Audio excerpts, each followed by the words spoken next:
로마서 4장. 아브라함의 믿음. 그러면 육신상으로 우리의 조상인 아브라함이 무엇을 얻었다고 우리가 말할 수 있겠습니까? 아브라함이 행위로 의롭게 되었더라면 그에게는 자랑할 것이 있었을 것입니다. 그러나 하나님 앞에서는 자랑할 것이 없습니다.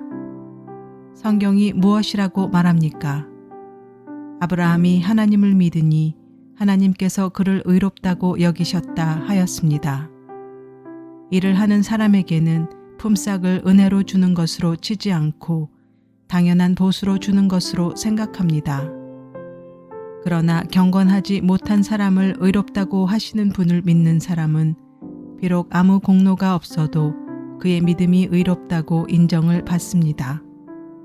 그래서 행한 것이 없어도 하나님께서 의롭다고 여겨주시는 사람이 받을 복을 다윗도 다음과 같이 말하였습니다. 하나님께서 잘못을 용서해 주시고 죄를 덮어주신 사람은 복이 있다. 주님께서 죄 없다고 인정해 주실 사람은 복이 있다. 그러면 이러한 복은 할례를 받은 사람에게만 내리는 것입니까? 그렇지 않으면 할례를 받지 않은 사람에게도 내리는 것입니까? 우리는 앞에서 말하기를 하나님께서 아브라함의 믿음을 의로 여기셨다 하였습니다. 그러면 어떻게 아브라함이 그러한 인정을 받았습니까? 그가 할례를 받은 후에 그렇게 되었습니까? 그렇지 않으면 할례를 받기 전에 그렇게 되었습니까? 그것은 할례를 받은 후에 된 일이 아니라 할례를 받기 전에 된 일입니다. 아브라함이 할례라는 표를 받았는데 그것은 그가 할례를 받지 않은 상태에서 이미 얻은 믿음의 의를 확증하는 것이었습니다. 그래서 그는 할례를 받지 않고도 믿는 모든 사람의 조상이 되었으니 이것은 할례를 받지 않은 사람들도 의롭다는 인정을 받게 하려는 것이었습니다. 또 그는 할례를 받은 사람의 조상이 되기도 하였습니다. 다시 말하면 할례만을 받은 것이 아니라 또한 우리 조상 아브라함이 할례를 받지 않은 상태에서 걸어간 믿음의 발자취를 따라가는 사람들의 조상이 되었습니다. 믿음으로 약속을 주시다. 아브라함이나 그 자손에게 주신 하나님의 약속, 곧 그들이 세상을 물려받을 상속자가 되리라는 것은 율법으로 말미암은 것이 아니라 믿음의 의로 말미암은 것입니다. 율법을 의지하는 사람들이 상속자가 된다면 믿음은 무의미한 것이 되고 약속은 헛된 것이 됩니다.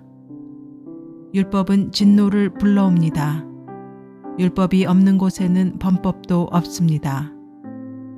이런 까닭에 이 약속은 믿음에 근거한 것입니다. 그것은 하나님께서 아브라함에게 이 약속을 은혜로 주셔서 이것을 그의 모든 후손에게도 곧 율법으로 사는 사람들에게만이 아니라 아브라함이 지닌 믿음으로 사는 사람들에게도 보장하시려는 것입니다. 아브라함은 우리 모두의 조상입니다. 이것은 성경에 기록된 대로 내가 너를 많은 민족의 조상으로 세웠다 함과 같습니다. 이 약속은 그가 믿은 하나님, 다시 말하면 죽은 사람들을 살리시며 없는 것들을 불러내어 있는 것이 되게 하시는 하나님께서 보장하신 것입니다. 아브라함은 희망이 사라진 때에도 바라면서 믿었으므로 너희 자손이 이와 같이 많아질 것이다 하신 말씀대로 많은 민족의 조상이 되었습니다. 그는 나이가 100세가 되어도 자기 몸이 이미 죽은 것이나 다름없고 또한 사라의 태도 죽은 것이나 다름없는 줄 알면서도 그는 믿음이 약해지지 않았습니다. 그는 하나님의 약속을 믿고 의심하지 않았습니다. 오히려 그의 믿음이 굳세어져서 하나님께 영광을 돌렸습니다. 그는 하나님께서 스스로 약속하신 바를 능히 이루실 것이라고 확신하였습니다. 그래서 하나님께서는 이것을 보시고 그를 의롭다고 여겨주셨습니다. 그가 의롭다는 인정을 받았다 하는 말은 아브라함만을 위하여 기록된 것이 아니라 하나님께서 의롭다고 여겨주실 우리, 곧 우리 주 예수를 죽은 사람들 가운데서 살리신 분을 믿는 우리까지도 위한 것입니다. 예수는 우리의 범죄 때문에 죽임을 당하셨고 우리를 의롭게 하시려고 살아나셨습니다. 로마서 5장. 의롭게 하여 주심을 받은 사람의 삶. 그러므로 우리는 믿음으로 의롭다 하심을 받았으므로 우리 주 예수 그리스도로 말미암아 하나님과 더불어 평화를 누리고 있습니다. 우리는 또한 그리스도로 말미암아 지금 서 있는 이 은혜의 자리에 믿음으로 나아오게 되었으며 하나님의 영광에 이르게 될 소망을 품고 자랑을 합니다. 그뿐만 아니라 우리는 환난을 자랑합니다. 우리가 알기로 환난은 인내력을 낳고 인내력은 단련된 인격을 낳고 단련된 인격은 희망을 낳는 줄을 알고 있기 때문입니다. 이 희망은 우리를 실망시키지 않습니다. 하나님께서 우리에게 주신 성령을 통하여 그의 사랑을 우리 마음속에 부어주셨기 때문입니다. 우리가 아직 약할 때 그리스도께서는 제때에 경건하지 않은 사람을 위하여 죽으셨습니다. 의인을 위해서라도 죽을 사람은 거의 없습니다. 더욱이 선한 사람을 위해서라도 감히 죽을 사람은 드뭅니다. 그러나 우리가 아직 죄인이었을 때 그리스도께서 우리를 위하여 죽으셨습니다. 이리하여 하나님께서는 우리들에 대한 자기의 사랑을 실증하셨습니다. 그러므로 지금 우리가 그리스도의 피로 의롭게 되었으니 그리스도로 말미암아 하나님의 진노에서 구원을 얻으리라는 것은 더욱 확실합니다. 우리가 하나님의 원수일 때에도 하나님의 아들의 죽으심으로 말미암아 하나님과 화해하게 되었다면 화해한 우리가 하나님의 생명으로 구원을 얻으리라는 것은 더욱더 확실한 일입니다. 그뿐만 아니라 우리는 또한 우리 주 예수 그리스도로 말미암아 하나님을 자랑합니다. 우리는 지금 그로 말미암아 하나님과 화해를 하게 된 것입니다. 아담과 그리스도. 그러므로 한 사람으로 말미암아 죄가 세상에 들어왔고 또 그 죄로 말미암아 죽음이 들어온 것과 같이 모든 사람이 죄를 지었기 때문에 죽음이 모든 사람에게 이르게 되었습니다. 율법이 있기 전에도 죄가 세상에 있었으나 율법이 없을 때에는 죄가 죄로 여겨지지 않았습니다. 그러나 아담 시대로부터 모세 시대에 이르기까지 아담의 범죄와 같은 죄를 짓지 않은 사람들까지도 죽음의 지배를 받았습니다. 아담은 장차 오실 분의 모형이었습니다. 그러나 하나님께서 은혜를 베푸실 때에 생긴 일은 아담 한 사람이 범죄했을 때에 생긴 일과 같지 않습니다. 한 사람의 범죄로 많은 사람이 죽었으나 하나님의 은혜와 예수 그리스도 한 사람의 은혜로 말미암은 선물은 많은 사람에게 더욱더 넘쳐나게 되었습니다. 또한 하나님께서 주시는 선물은 한 사람의 범죄의 결과와 같지 않습니다. 한 범죄에서는 심판이 뒤따라와서 유죄 판결이 내려졌습니다마는 많은 범죄에서는 은혜가 뒤따라와서 무죄 선언이 내려졌습니다. 아담 한 사람의 범죄 때문에 그 한 사람으로 말미암아 죽음이 왕노릇하게 되었다면 넘치는 은혜와 의의 선물을 받는 사람들은 예수 그리스도 한 분으로 말미암아 생명 안에서 왕노릇하게 되리라는 것은 더욱더 확실합니다. 그러니 한 사람의 범죄 행위 때문에 모든 사람이 유죄 판결을 받았는데 이제는 한 사람의 의로운 행위 때문에 모든 사람이 의롭다는 인정을 받아서 생명을 얻게 되었습니다. 한 사람이 순종하지 않음으로 말미암아 많은 사람이 죄인으로 판정을 받았는데 이제는 한 사람이 순종함으로 말미암아 많은 사람이 의인으로 판정을 받을 것입니다. 율법은 범죄를 증가시키려고 끼어들어온 것입니다. 그러나 죄가 많은 곳에 은혜가 더욱 넘치게 되었습니다. 그것은 죄가 죽음으로 사람을 지배한 것과 같이 은혜가 의를 통하여 사람을 지배하여 우리 주 예수 그리스도로 말미암아 얻는 영원한 생명에 이르게 하려는 것입니다. 로마서 6장. 그리스도인은 그리스도와 함께 죽고 함께 산다. 그러면 우리가 무엇이라고 말을 해야 하겠습니까? 은혜를 더하게 하려고 여전히 죄 가운데 머물러 있어야 하겠습니까? 그럴 수 없습니다. 우리는 죄에는 죽은 사람인데 어떻게 죄 가운데서 그대로 살 수 있겠습니까?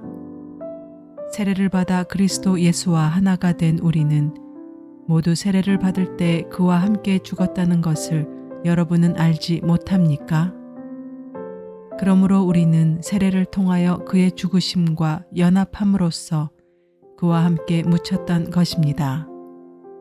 그것은 그리스도께서 아버지의 영광으로 말미암아 죽은 사람들 가운데서 살아나신 것과 같이 우리도 또한 새 생명 안에서 살아가기 위함입니다.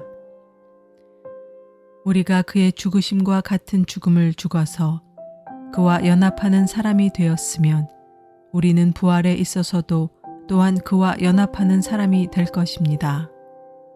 우리의 옛 사람이 그리스도와 함께 십자가에 달려 죽은 것은 죄의 몸을 멸하여서 우리가 다시는 죄의 노예가 되지 않게 하려는 것임을 우리는 압니다.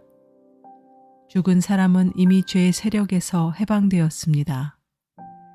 우리가 그리스도와 함께 죽었으면 그와 함께 우리도 또한 살아날 것임을 믿습니다.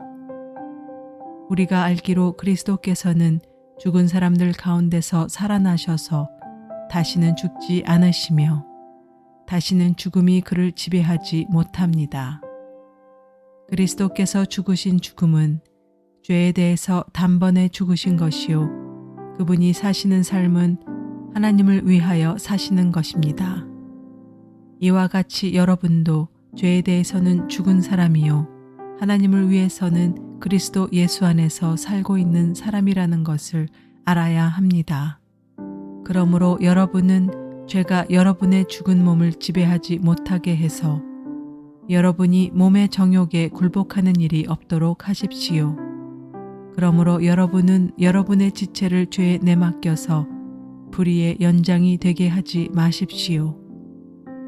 오히려 여러분은 죽은 사람들 가운데서 살아난 사람답게 여러분을 하나님께 바치고 여러분의 지체를 의의 연장으로 하나님께 바치십시오. 여러분은 율법 아래 있지 않고 은혜 아래 있으므로 죄가 여러분을 다스릴 수 없을 것입니다. 그리스도인은 의의 종이다. 그러면 어떻게 해야 하겠습니까? 우리가 율법 아래 있지 않고 은혜 아래 있다고 해서 마음 놓고 죄를 짓자는 말입니까? 그럴 수 없습니다. 여러분이 아무에게나 자기를 종으로 내맡겨서 복종하게 하면 여러분은 여러분이 복종하는 그 사람의 종이 되는 것임을 알지 못합니까? 여러분은 죄의 종이 되어 죽음에 이르거나 아니면 순종의 종이 되어 의에 이르거나 하는 것입니다. 그러나 하나님께 감사하는 것은 여러분이 전에는 죄의 종이었으나 이제 여러분은 전에 받은 교훈의 본의 마음으로부터 순종함으로써 죄에서 해방을 받아서 의의 종이 된 것입니다. 여러분의 이해력이 미약하므로 내가 사람의 방식으로 말하겠습니다. 여러분이 전에는 자기 지체를 더러움과 불법의 종으로 내맡겨서 불법에 빠져 있었지만 이제는 여러분의 지체를 의의 종으로 바쳐서 거룩함에 이르도록 하십시오. 여러분이 죄의 종일 때에는 의에 얽매이지 않았습니다. 여러분은 그때 무슨 열매를 거두었습니까? 이제 와서 여러분이 그러한 생활을 부끄러워하지만은 그러한 생활의 마지막은 죽음입니다. 이제 여러분은 죄에서 해방을 받고 하나님의 종이 되어서 거룩함에 이르는 삶의 열매를 맺고 있습니다. 그 마지막은 영원한 생명입니다. 죄의 삭은 죽음이요 하나님의 선물은 우리 주 예수 그리스도 안에서 누리는 영원한 생명입니다. 로마서 7장. 혼인관계로 비유한 율법. 형제자매 여러분, 나는 율법을 아는 사람들에게 말을 합니다. 율법은 사람이 살아있는 동안에만 그 사람을 지배한다는 것을 알지 못합니까? 결혼한 여자는 그 남편이 살아있는 동안에는 법으로 남편에게 매여 있으나 남편이 죽으면 남편의 법에서 풀려납니다. 그러므로 남편이 살아있는 동안에 그 여자가 다른 남자에게로 가면 그 여자는 간음한 여자라는 말을 듣게 됩니다. 그러나 남편이 죽으면 그 법에서 해방되는 것이므로 다른 남자에게로 갈지라도 간음한 여자가 되지 않습니다. 나의 형제자매 여러분, 그러므로 여러분도 그리스도의 몸으로 말미암아 율법에 대해서는 죽임을 당했습니다. 그래서 여러분은 다른 분, 곧 죽은 사람들 가운데서 살아나신 그분에게 속하게 되었습니다. 그것은 우리가 하나님을 위하여 열매를 맺게 하기 위함입니다. 이전에 우리가 육신을 따라 살 때에는 율법으로 말미암아 일어나는 죄의 욕정이 우리 몸의 지체 안에서 작용해서 죽음에 이르는 열매를 맺었습니다. 그러나 지금은 우리를 올감했던 것에 대하여 죽어서 율법에서 풀려났습니다. 그래서 우리는 문자에 얽매인 낡은 정신으로 하나님을 섬기지 않고 성령이 주시는 새 정신으로 하나님을 섬깁니다. 율법과 죄의 관계. 그러면 우리가 무엇이라고 말을 하겠습니까? 율법이 죄입니까? 그럴 수 없습니다. 그러나 율법에 비추어 보지 않았다면 나는 죄가 무엇인지를 알지 못하였을 것입니다. 율법에 탐내지 말아라 하지 않았다면 나는 탐심이 무엇인지를 알지 못하였을 것입니다. 그러나 죄는 이 계명을 통하여 틈을 타서 내 속에서 온갖 탐욕을 일으켰습니다. 율법이 없으면 죄는 죽은 것입니다. 전에는 율법이 없어서 내가 살아 있었는데 계명이 들어오니까 죄는 살아나고 나는 죽었습니다. 그래서 나를 생명으로 인도해야 할 그 계명이 도리어 나를 죽음으로 인도한다는 것이 드러났습니다. 죄가 그 계명을 통하여 틈을 타서 나를 속이고 또 그 계명으로 나를 죽였습니다. 그러므로 율법은 거룩하며 계명도 거룩하고 의롭고 선한 것입니다. 그러니 그 선한 것이 나에게 죽음을 안겨 주었다는 말입니까? 그럴 수 없습니다. 그러나 죄를 죄로 드러나게 하려고 죄가 그 선한 것을 방편으로 하여 나에게 죽음을 일으켰습니다. 그것은 계명을 방편으로 하여 죄를 극도로 죄답게 되게 하려는 것이었습니다. 우리는 율법이 신령한 것인 줄 압니다. 그러나 나는 육정에 매인 존재로서 죄 아래에 팔린 몸입니다. 나는 내가 하는 일을 도무지 알 수가 없습니다. 내가 해야 하겠다고 생각하는 일은 하지 않고 도리어 해서는 안 되겠다고 생각하는 일을 하고 있으니 말입니다. 내가 그런 일을 하면서도 그것을 해서는 안 되겠다고 생각하는 것은 곧 율법이 선하다는 사실에 동의하는 것입니다. 그렇다면 그와 같은 일을 하는 것은 내가 아니라 내 속에 자리 잡고 있는 죄입니다. 나는 내 속에 곧 내 육신 속에 선한 것이 깃들여 있지 않다는 것을 압니다. 나는 선을 행하려는 의지는 있으나 그것을 실행하지는 않으니 말입니다. 나는 내가 원하는 선한 일은 하지 않고 도리어 원하지 않는 악한 일을 합니다. 내가 해서는 안 되는 것을 하면 그것을 하는 것은 내가 아니라 내 속에 자리를 잡고 있는 죄입니다. 여기에서 나는 법칙 하나를 발견하였습니다. 곧 나는 선을 행하려고 하는데 그러한 나에게 악이 붙어 있다는 것입니다. 나는 속 사람으로는 하나님의 법을 즐거워하나 내 지체에는 다른 법이 있어서 내 마음의 법과 맞서서 싸우며 내 지체에 있는 죄의 법에 나를 포로로 만드는 것을 봅니다. 아, 나는 비참한 사람입니다. 누가 이 죽음의 몸에서 나를 건져 주시겠습니까? 우리 주 예수 그리스도를 통하여 나를 건져 주신 하나님께 감사를 드립니다. 그러니 나 자신은 마음으로는 하나님의 법을 섬기고 육신으로는 죄의 법을 섬기고 있습니다.